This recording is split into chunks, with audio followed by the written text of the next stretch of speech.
Thank you very much, Sandra, and thank you all for coming. Lovely to see such a full room. A bit unnerving being back on my home turf. I'm often talking in far-flung corners of the world, literally on ships in the middle of the South Pacific. So being on my home turf is a slightly unusual experience. I've been in and around the world of photography long enough to lose all my hair. I started as a photographer in the 80s in Bath, when Bath had a wonderful range of photographic offerings. The Royal Photographic Society had its wonderful gallery at the Octagon, which I'm sure some of you might be able to remember, and also a more sort of contemporary the F-Stop Gallery in Longacre on the London Road, both sadly no longer. But they were very influential in my sort of informative years. So as Sandra alluded to, the talk is called The Art of Seeing. It's the name of a column that I write for Digital Camera. I think I've just written my 85th or something like that. So it's been running a good few years. And I'll get to that in a little bit. I thought I'd start off with this quote because I thought it was quite interesting. Photography is a foreign language that everyone thinks they can speak. And I think that's quite an interesting point to sort of start with. I will echo this throughout the talk, which incidentally doesn't go on till 9, which it said on the thing. I'll keep going for about 40 minutes, and then we'll have a little 45 minutes, and then we'll have a Q&A. So if you've got any questions, just save them to the end. And I think there's some people tuned in that can also do that via chat, and Sandra will pick those up. But I like the idea of photography as a language. It is, as I'm sure everyone has seen a picture today, maybe even taken a photograph. Photography is very much part of our lives, but it is also almost because it's so easy. It's also it is in a sense very easy to pick up a phone and just take a picture. But using that language in a sort of more nuanced way, it's a little bit more complex, and I will touch on that as we go through. I realize that this is a different group than I often have. Usually I'm talking to cruise ship passengers or students or camera clubs, so I realize that there's a variety of people here. So I try and keep it quite sort of neutral. I won't get too techie. I'm not really very interested in talking about the tech so much. These are the books that Sandra alluded to. That she mentioned. You will be able to take great photos by the end of the book. I just put these here just because everybody can be a photographer, so I'm just kind of giving myself a little bit of authoritative credibility, if you like. So here's my books. This one I have a couple for sale at the back there, and the rest, to be honest with you, by the time I bought them off my publisher and then competed with Amazon, you may as well just buy it off Amazon. It's going to end up being cheaper. But it's quite a thrill to have it, like a Bulgarian cover like that. Part of my photographic life was also in Bath. I have written and edited for future publishing various photographic titles, and I see one or two of my old colleagues here. So I was the editor of Digital Camera magazine for a long time, the UK's best-selling photography magazine, Practical Photoshop. I still write for Digital Camera. I still write for Amateur Photographer. I'm a Sigma ambassador. If anyone's interested in talking about that, we can talk about it afterwards or another day or something. I do judge. The Potato Photographer of the Year was a fun thing I set up a couple of years ago to raise money for charity and stimulate a little bit of fun during COVID. I'm not going to talk about it much tonight. Actually, I'm not really going to talk about it at all, but if you Google it, there's lots of good, fun potato pictures that you can find online. I'm a tutor with the Royal Photographic Society, and that's actually just reminded me one of the housekeeping things.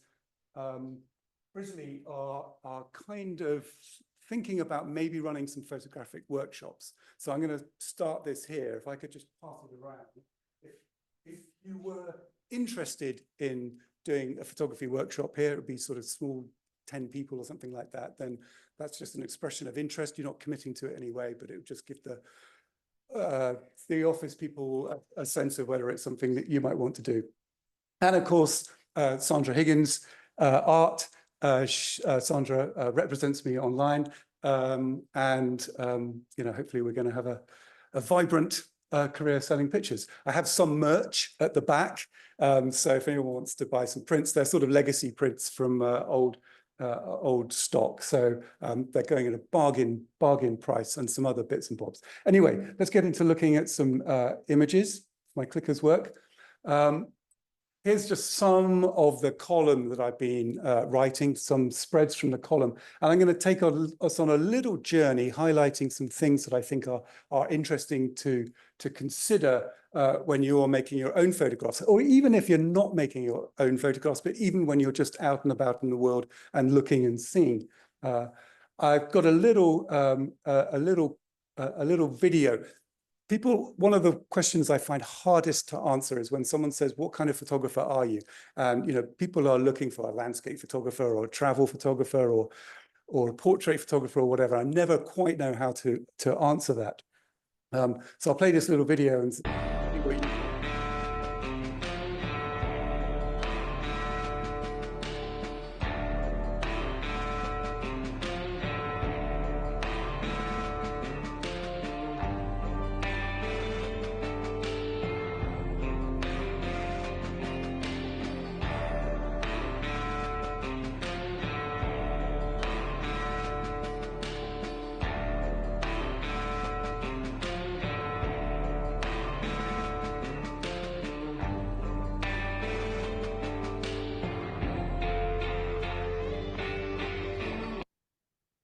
So I don't know what kind of photographer that makes me. I tend to settle on genre fluid. So jumping just very quickly, just because sometimes some people are interested. This is the kit. There's everything here from $5,000 cameras to $50 cameras. I'm not going to dwell on it, but just for the techie people in the audience, this is the range of the kit that I would use. I'm often testing kit for for Tech Radar and companies like that, websites like that. Just as a quick illustration, just to sort of highlight, in a sense, how irrelevant it really is, and the best camera really is just the one that you got with you. This is a picture taken with a 50-pound camera here. It's like a digital disposable. It's not actually disposable, but it has that sort of effect. And this is taken with a $5,000 camera or whatever. So it's largely the same picture. You can see that there's some difference. But for me, the interesting thing is about the looking and the seeing and the experiencing of the world. So that's $50. That's $5,000. But the image is essentially the same. Returning to the conversation about photography as a language, I thought I would kick off with this book. Has anyone seen this book? Anyone have a copy of this book? It's brilliant. It's sold something like 8 million copies worldwide. And whenever I ask if anyone's ever got it, no one's ever got it. So I don't know where they've sold these 8 million copies. But it's about the size of a passport, and the idea is that you go traveling with it. It's, as it says, called Point It, and it's just simple catalogue of pictures like this. So if you happen to be in Outer Mongolia and you need a loo, you can open your Point It book and point to the loo. Or if you want some eel for supper, you can use that. So just to sort of drive home the point about the sort of international nature of the language of photography, I think this book says it exceptionally well. It's a couple of quid if you ever see it at an airport. And just worth having. So first of all, I'm going to go at quite a clip because I've got quite a lot of pictures to look at. So I apologize if I'm talking a little bit too fast, but it's sort of in my nature too. But first of all, I'm going to just start on talk about looking and the art of looking. First, start with this quote: "It's not what you look at that matters; it's what you see," and that's quite crucial, I think. It was written by Thoreau, probably before the invention of photography, or certainly around about that sort of time. I don't know exactly which year he wrote it. Can everyone hear me okay at the back? Yeah. So this is something that underpins a lot of what I do as I travel the world. And I'll start off with this picture here, which is a relatively mundane picture, although I quite like it for some of those qualities, actually. But what I wanted to just highlight was, if you look at this, it looks very sort of unphotogenic. It's a dull day. It's sort of semi-industrial scrubland. It's a little bit rainy and so on. But look at the 3 palm trees on the left there. And then if I just flip to the next stop, those are the same 3 palm trees just photographed at exactly, well, not exactly the same time, but within a 10-minute period. So just flick it, if I flick back, I just, whoops, where's the pointer gone? So I just moved to sort of here, I got down, I changed my perspective, I looked in a very different way. It's not necessarily a better picture. It's probably fair to say it's a slightly more aesthetically pleasing picture, helped a little bit by a fishing boat coming through. But it's the same place at the same time, just seen in a very different way. And a lot of the time, there's not a right way or a wrong way. It's the way that suits what you're trying to say about a place or what you feel about a place. I like this. This is actually a little bit of iPhone footage, and it's just so boring, but it's so, I used the slow-mo mode. And sometimes I won't do it. I let it run for about a minute in some audiences, and you just get a nice, calmful, mindful silence. And that's why I like to bring this in, because even if you don't actually take pictures, even if you're not a photographer, the art of looking and engaging with the world and stopping and noticing even something as humble as some scaffolding fabric or whatever on a dilapidated old building can create these wonderful little moments to cherish. And if you can capture them photographically, even better. This is in Southeast Asia. It's just a dilapidated sink with some mold. And I was with some photographers on a sort of workshop, and everyone was bemoaning that there was nothing to photograph. But actually, once we retuned our eyes and started looking and noticing things, looking and seeing and noticing, and then suddenly you start finding photographs everywhere. And it's not just looking for the temples or the big Georgian buildings and so what. Someone said this reminded them of a sort of lurching flamingo, which I can never quite get out of my head now. And I'll get to some flamingos later on as well. A customs house in Barcelona, just playing around with lines and textures and having the sort of audacity to chop the top off. You might recognize this, Royal Crescent.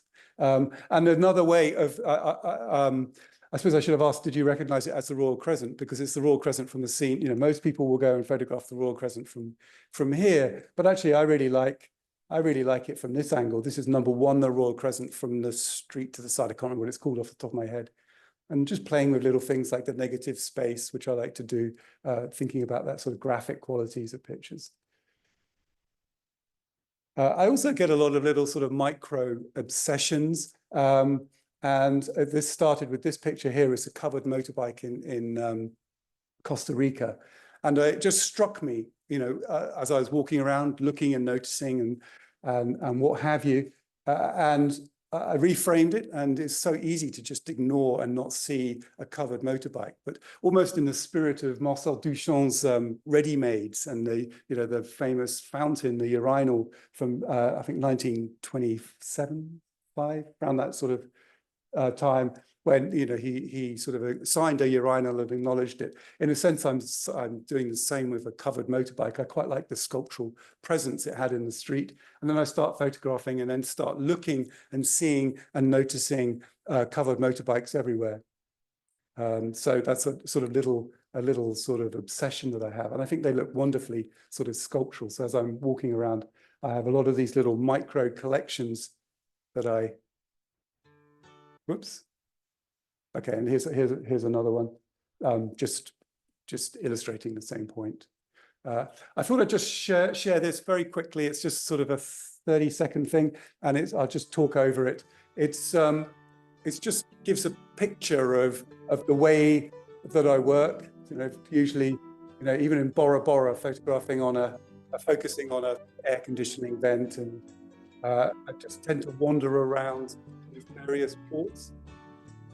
Sandra mentioned I'm lucky enough to get gigs occasionally where I lecture on cruise ships, so that gives me great access to various parts of the world. But this is the way that I would be working, just sort of meandering around, keeping my camera quick, very simple, and just looking for these. I often say that I'll be happier at a roundabout on the outskirts of Bristol than I would in some of these photo location.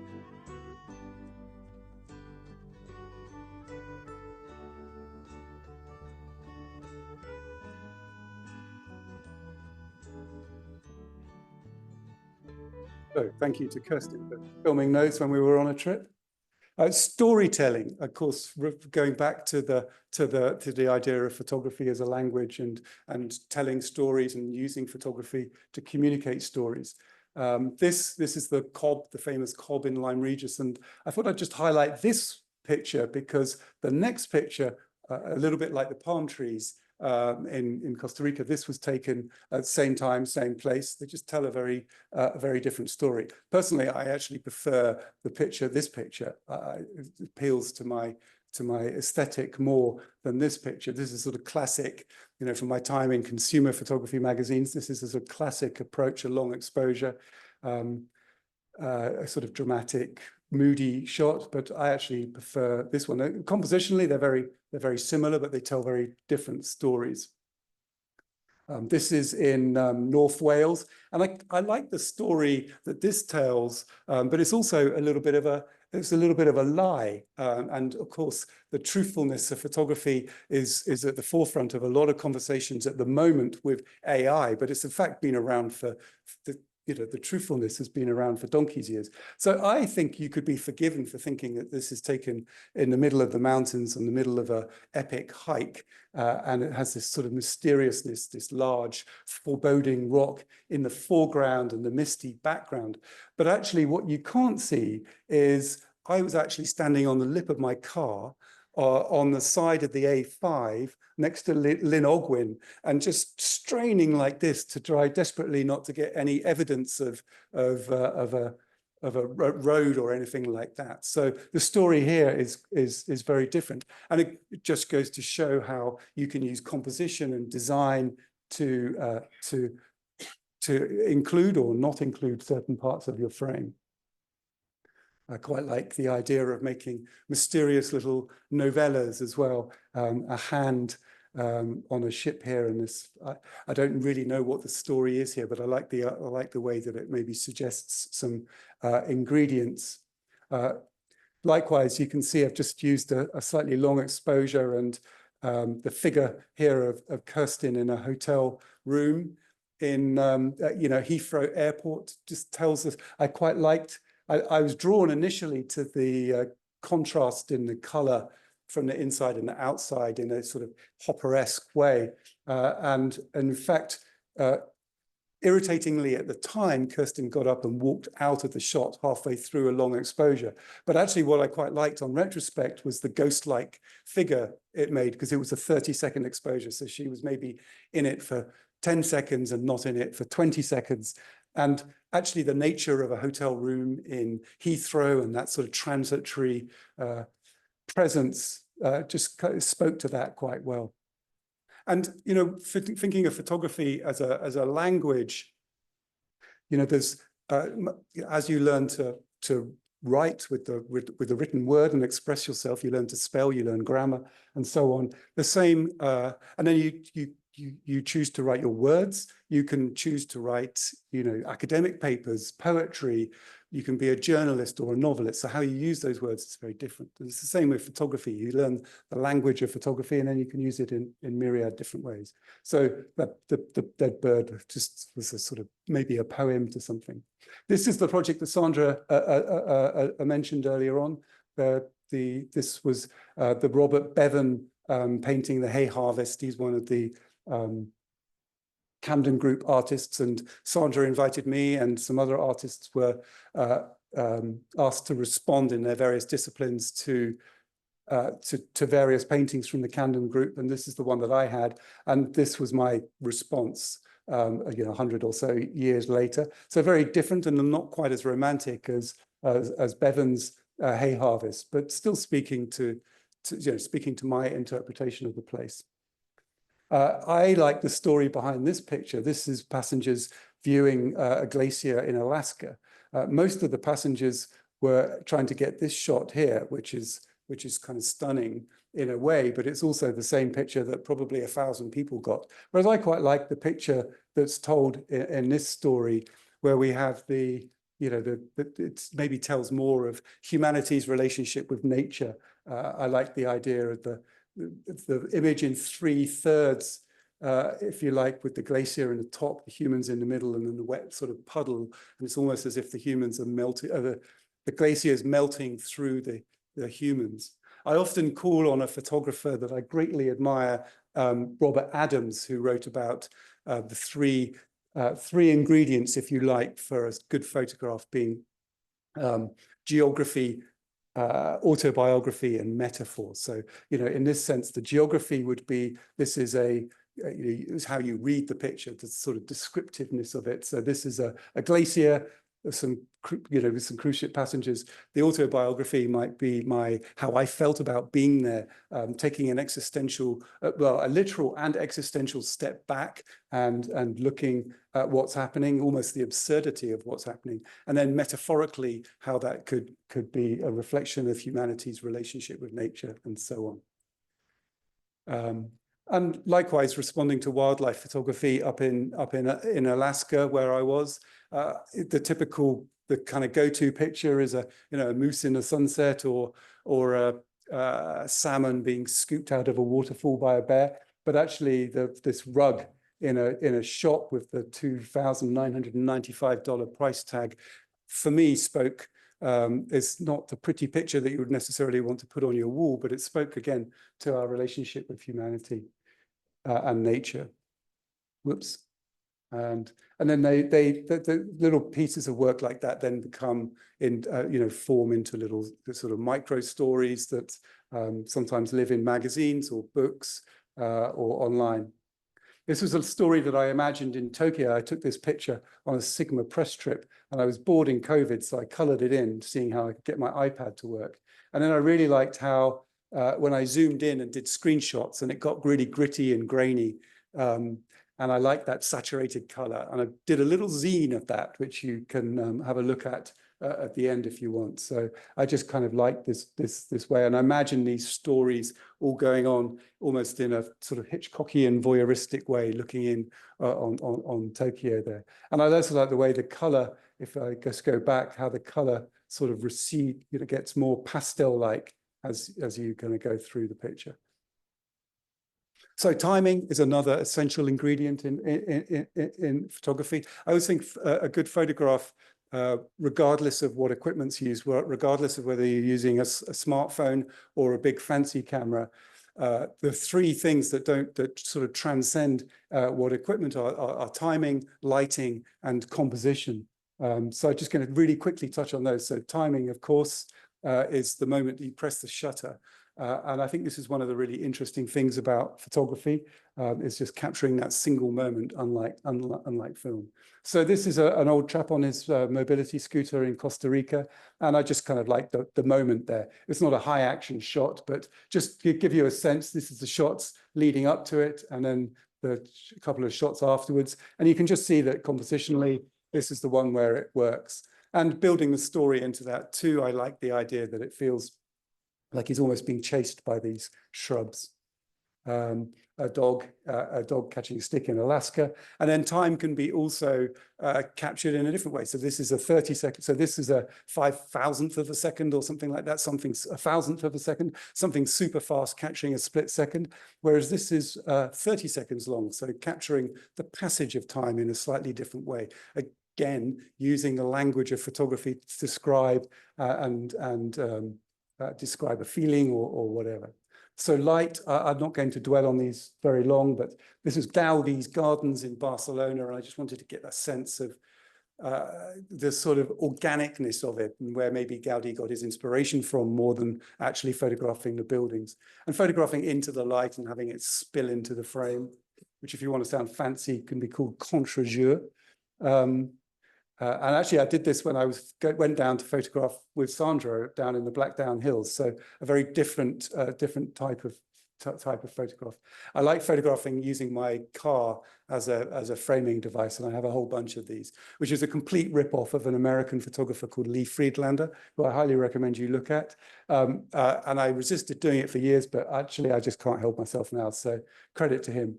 And just talking about light, I thought I'd throw these ones in because these are taken with a thermal imaging camera, which I just adapt to my phone. So this is general, it's a proper, it's not a affectation in Photoshop, it is a heat photo. So this is a glacier melting into a fjord in Greenland just last summer.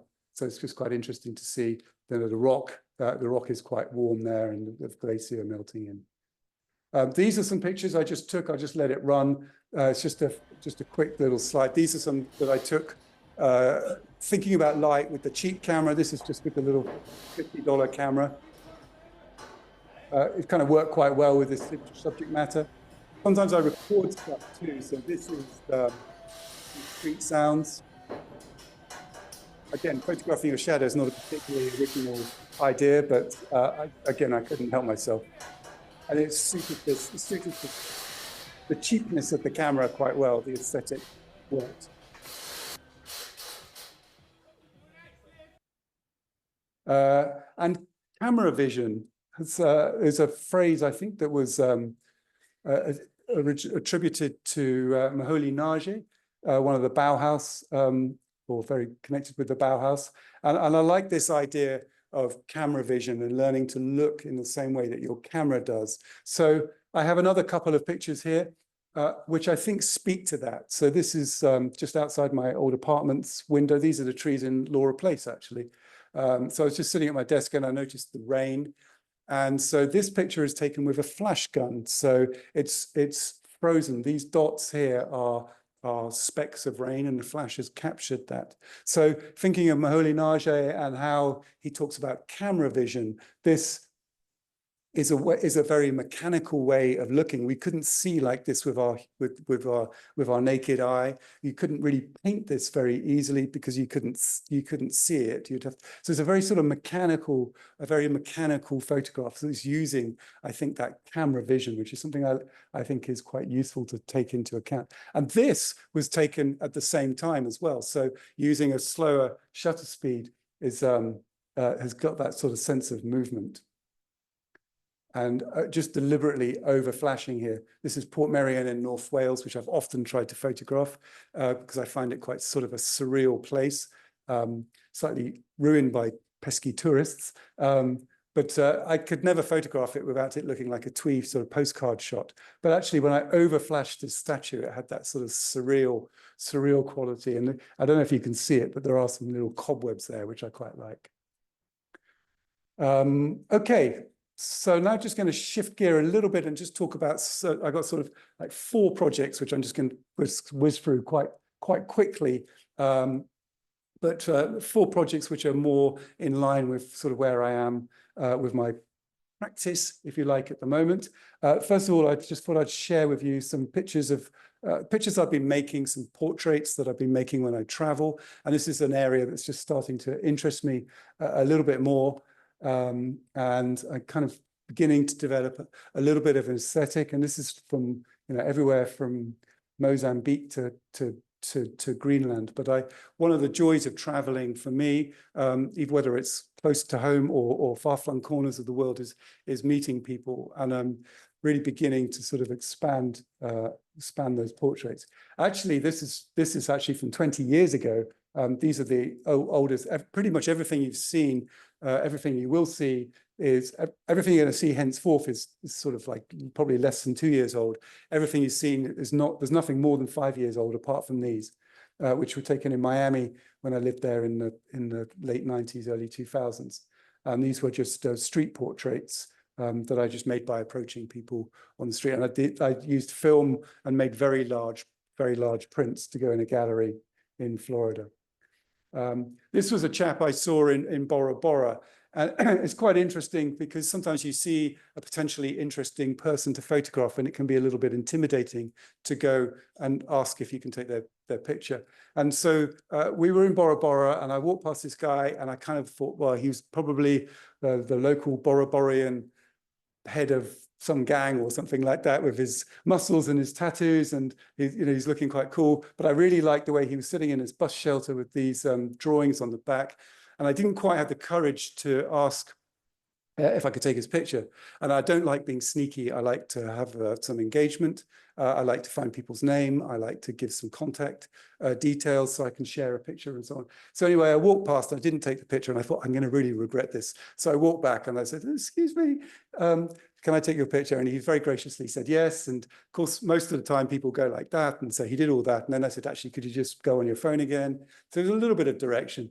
So anyway, so I got my picture of a Boroborian gangster, and I was lecturing on a cruise ship at the time, and it was a couple of days later, and I was having a martini in some cocktail bar, and it turns out this was actually Herbert, the cocktail waiter.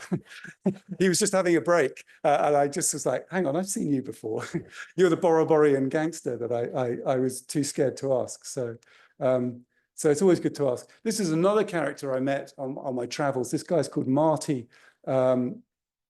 And he's a really interesting guy. This was taken in Belfast. And in fact, this was taken a couple of years later in Miami? Somewhere, I think it was Miami. And he's like a professional bridge player. So he travels on cruise ships as a bridge instructor. And he has spent, I can't remember exactly how many days it is, but it's about 12 years worth of days on a ship.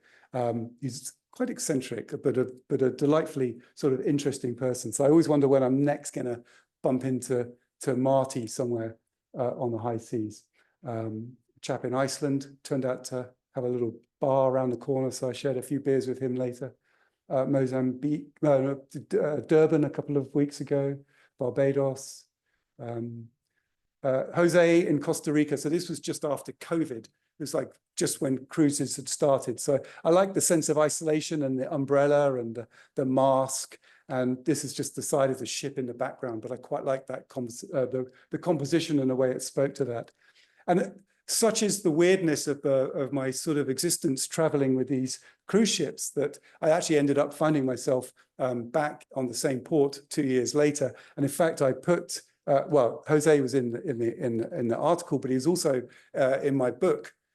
So I had a copy with me. I took him back. I met him, and was 2 years later able to give him a physical book, which was quite a nice little sort of round way to round off at. George in Maori in New Zealand, in Jizu in somewhere in New Zealand, and in Hope, Canada. Just a couple of months ago, and again Mozambique a few months ago too. So I kind of like taking these portraits when I can, when I'm out and about.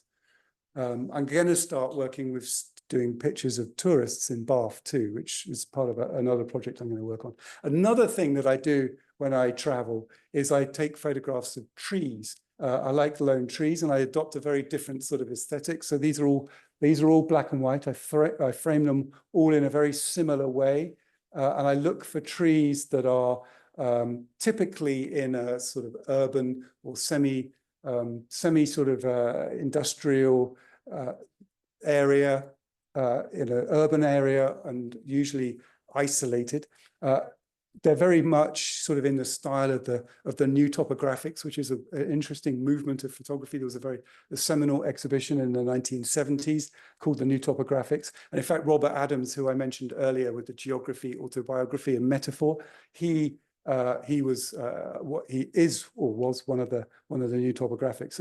It's a little bit derivative, but I quite like photographing these trees. And again, the sort of idea of you know, the geography, the metaphor. Often I'm traveling alone, so maybe there's an autobiographical element there with these trees alone. So I've got about 60 altogether. This is just some of the places where I've managed to take these lone trees. So I'm working with someone with a view to making a nice little coffee table book of this. I'll just flick through these quite quickly. Kenya, Alaska, Madeira, the one tree I could find in Iceland, Costa Rica, Cape Verde, Miami, Malta. Sounds like I'm showing off now, so I won't. Papua New Guinea. But I see I'm using, you know, stylistically, I'm using the very similar very similar distance, similar composition, similar black and white treatment. So the sort of similarities is playing on. This is coast of Italy, New Zealand.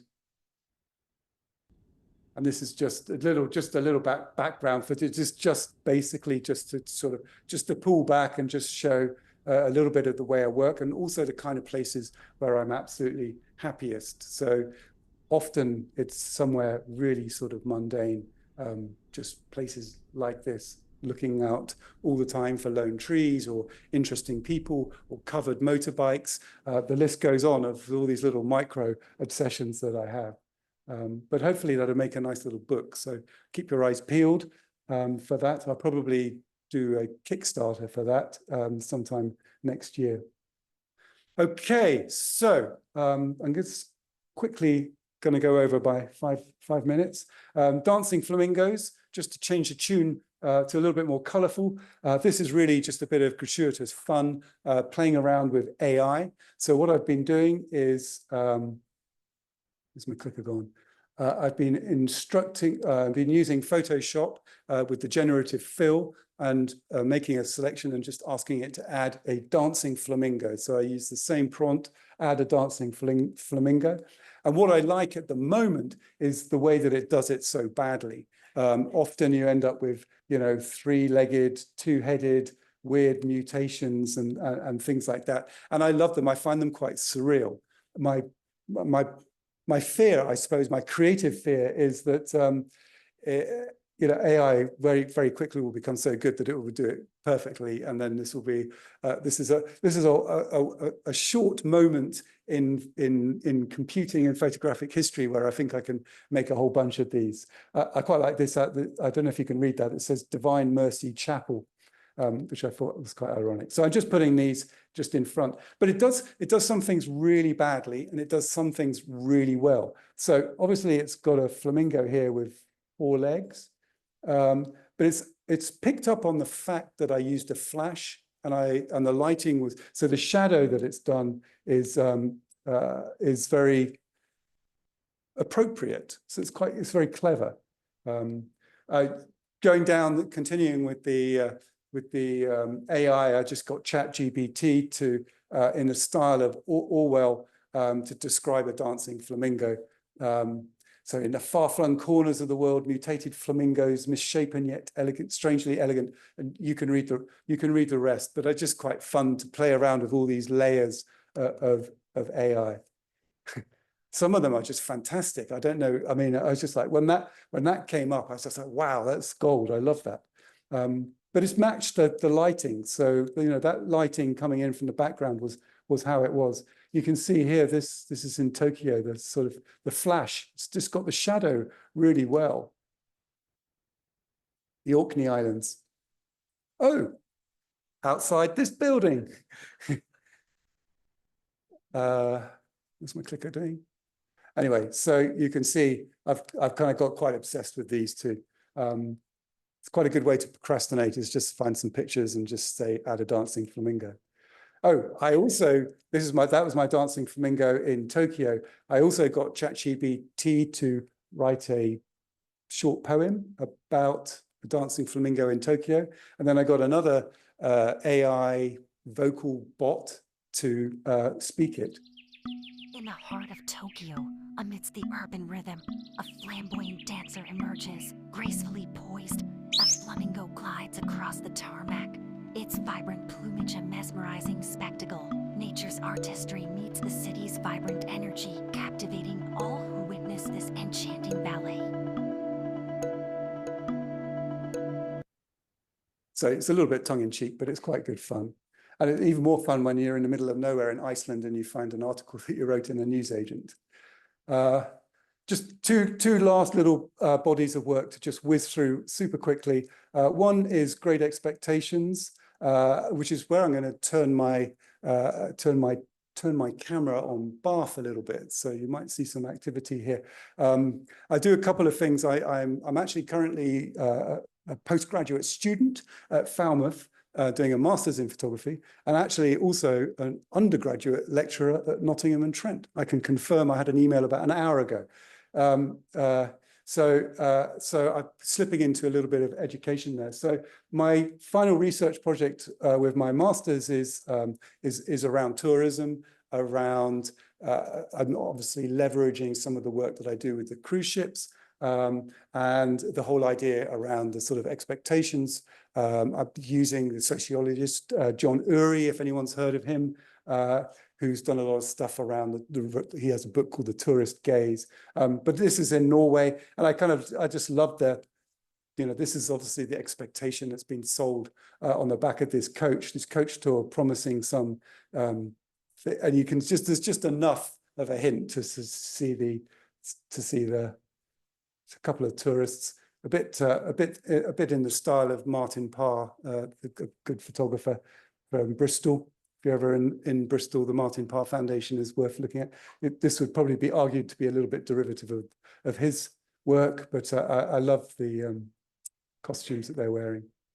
This is a Burton Holmes picture, made at the beginning of the last century, of Mount Fuji and these romantic visions. And this is my first experience of Mount Fuji on the wrong side of a coach. So I'm quite interested in just capturing those and exploring those. The expectations of this, the famous mountain in Wales, North Iceland, which I can't remember the name of. I can, but I can't pronounce it. And I'm not going to embarrass myself. But, when you get there and it's all, it all looks very, very different. And I'm sure all of us at one stage have had a John Hind postcard, but he was an amazingly prolific producer of postcards. So the whole idea of the postcard interests me too. It's one thing that I try and do when I go abroad as well, is always try and make the most boring postcard of wherever I happen to be. This is Westwood, not far from here. This is my boring postcard from Westwood. This is a boring postcard from Ketchikan in Alaska. So actually the act of looking for something really boring to photograph, actually, sometimes you frustratingly find really interesting things to photograph. But just being boring. Is Thomas here from the path? Yes, pleased to meet you, finally. Thomas has a wonderful collection of pictures online, A Path Through Bath on Instagram. And I'm not saying your work is boring by any stretches of the imagination. That's not what I'm meaning to say. Absolutely, not what I'm saying. But your way of seeing is quite similar in that way, I think. And this I just threw in because I was putting this together for my research proposal, and I realized these were taken a month apart from each other, literally a month. This was taken in Canada. Yes, this was taken in Canada. And this was taken in South Africa. This was taken in a place called Hope in Canada, where incidentally Sylvester Stallone filmed a Rambo movie. And this was taken in the Cape of Good Hope in South Africa. And they've both got a sort of beady eye presence. So I just thought that was really weird that I'd taken a picture in two places called Hope within a month, different sides of the world, both with this sort of beady eye presence. Anyway, to finish off with, and I won't talk about these very long, but this is probably the work that I'm most excited about, is some of the stuff that Sandra's also representing. And it's continuing the great expectations and the travel work that I've showed you already, but it's got less of a sort of anthropological perspective and more of a autobiographical. So these are, and I will whiz through them. There's probably about 10 slides, but I'll go through them quite quickly. I'll maybe just say where they were. I like marrying images into diptychs too, because I like the meaning, the resonance between the two pictures that can create a sort of third or alternative meanings. So I like marrying pictures. Sometimes they can be from different sides of the world. But this is a sort of ongoing project, which I hope to make into a book in a couple of years. I've loosely got a working title called In Between. They do look fabulous as big prints. And I'll just go through, that was Mexico, Samoa, just looking for, it's these sort of liminal spaces, which is sort of where I've kind of gone with the In Between title. Iceland, the sort of threat, the menace that, anything, you could die any moment, really, with an eruption. Mexico, Aruba. someone mentioned that this looked like the Great Wave by the famous Japanese illustrator that I've forgotten his name off the top of my head. Hokusai, yes. So someone said this is like a modern contemporary photographic version of that, which is very flattering of them to say. Sometimes marrying, pictures with some of the portraits. They're looking a little bit flat on this projector. Greenland was quite a feisty place. Cape Verde. So just noticing these things, marrying pictures together. I think this is some reference to the Danish. Cape Verde. Bora Bora. That was the air conditioning vent I was photographing in a little video. A mixture of Italy and Mexico, weirdly enough. Italy. There's a wonderful photographer, Luigi Ghirhi, who I discovered about 5 years ago, but I've really love his work. And I think some of that's maybe informing a little bit. Greenland. Not things that the cruise lines for whom I work would thank me for using. I don't know if they would be using them in there. Italy, this speaks to me so much of Naples, Crete, and then here's a frame one. So that, I think, brings me to the merry end of my talk. I've gone over to about 5 minutes, so I apologize about that. And I've realized I've been speaking quite fast and have thrown hundreds of images at you. So if you have any questions, now's a good time to ask. If anyone's on, I think there's a dozen or so people online. So Sandra can field anything that you put in the chat. I have some merch. I have some old prints at the back, some books and some maps and some greeting cards and Polaroids and stuff, which is all bargain basement pricing. So you can see me after there. I expect I'll go for a pint at the Raven afterwards as well. So you can come and ask me a question there too. But right now, does anyone have any questions? Oh, sorry. Yes, I forgot.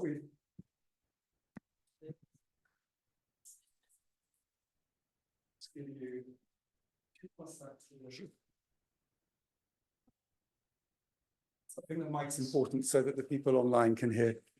I was just wondering how much of your time is spent post-processing everything versus taking the pictures. What's the ratio? I spend as little time as possible post-processing. My process is very, very simple. If I can't do it in 30 seconds, well, with the exception of adding flamingos, where I waste an inordinate amount of time. But yeah, if I pretty much just I don't really do anything very much. I shoot raw, and I maybe spend a minute on each photograph. If it's any more complex than that, I got my MacBook's beginning to grind. It's really slow, and I would consider myself a straight photographer. So I try and keep it all as simple as possible. I'm not holier than thou, though. I'm not one of these. If you've got, got to get it right in camera. Although I would try to. Good question. Thanks. There's someone at the front here.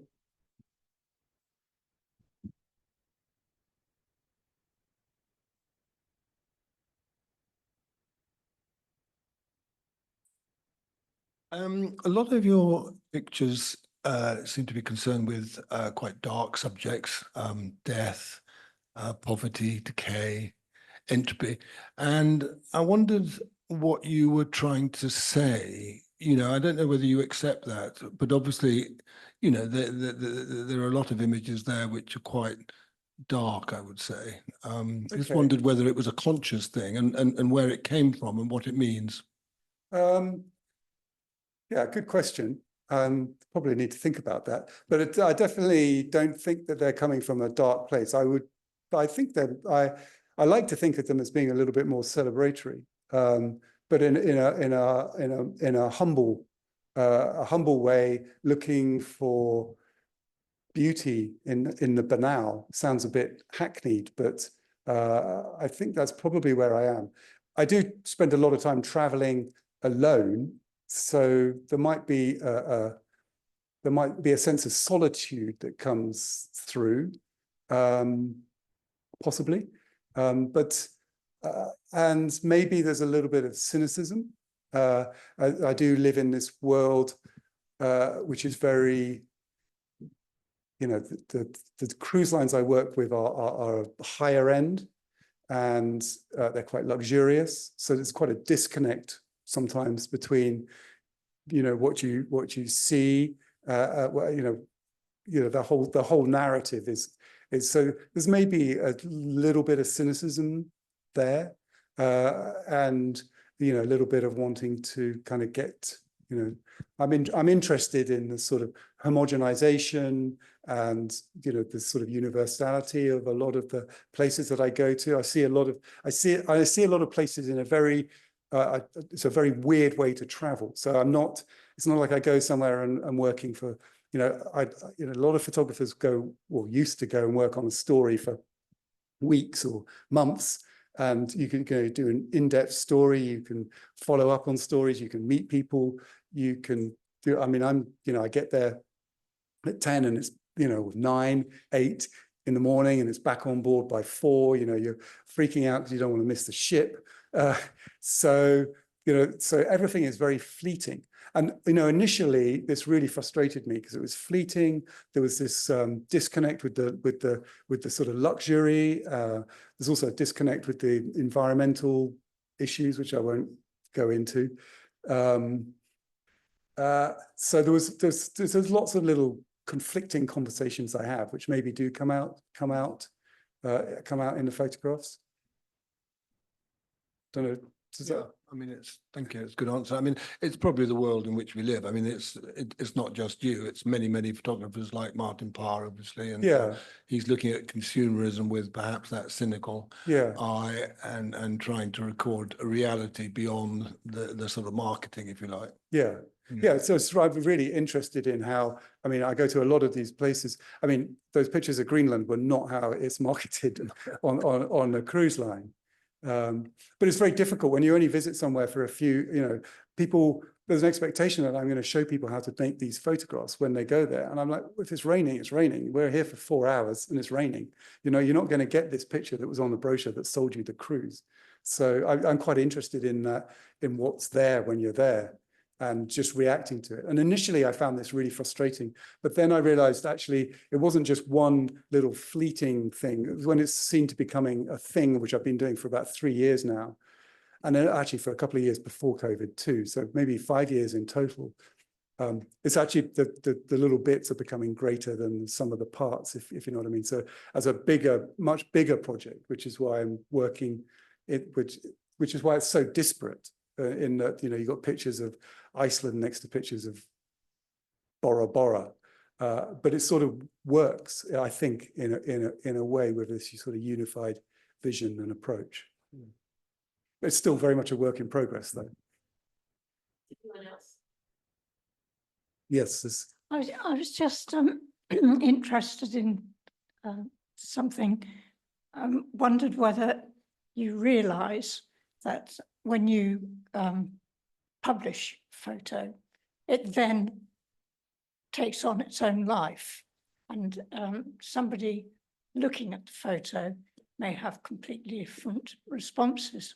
And I just would like to share the 4 photos that you had of the covered bikes. Yes. One of them was next to a bit of graffiti that just said Allah. And I was thinking covered women, possessions, and I was thinking it really made a statement, should you wish to look at it that way. I hadn't really processed that, so that's brilliant. And I was just thinking, because, you know, you may take the photographs in Italy and yet you still get that kind of resonance just because of that one bit of graffiti. That's really interesting. Yeah, and it's to your point as well about what photographs mean to different people. You know, without wanting to get, you know, if you start going, Roland Barthes, who's the sort of go-to, sorry, Richard, the go-to sort of foundational text with you know, in photographic academic studies who talks about studium and punctum, and the studium being the sort of surface, if you like, the surface value of a picture, and a punctum being the sort of bit of a picture that hits you somewhere. And I think he uses a picture where there's a photograph that someone took, and there's someone in it that reminds him of his mother. I think I've got that right.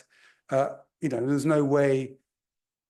There's no way anyone else is going to relate to that picture in the way that he did, because it reminded him of his mother.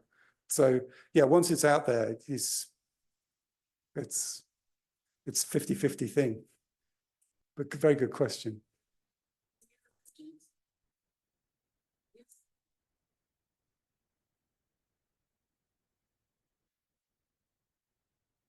Can I just ask a sort of variant on the first question about how much time you spend composing the picture?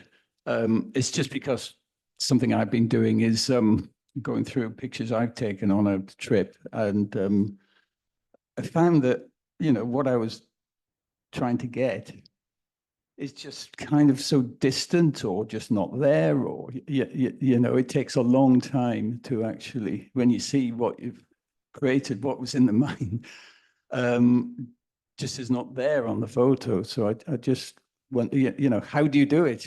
Well, that's a really good question. And I think that goes back to, when I spoke about Moholy-Nagy, the Bauhaus artist who talked about camera vision.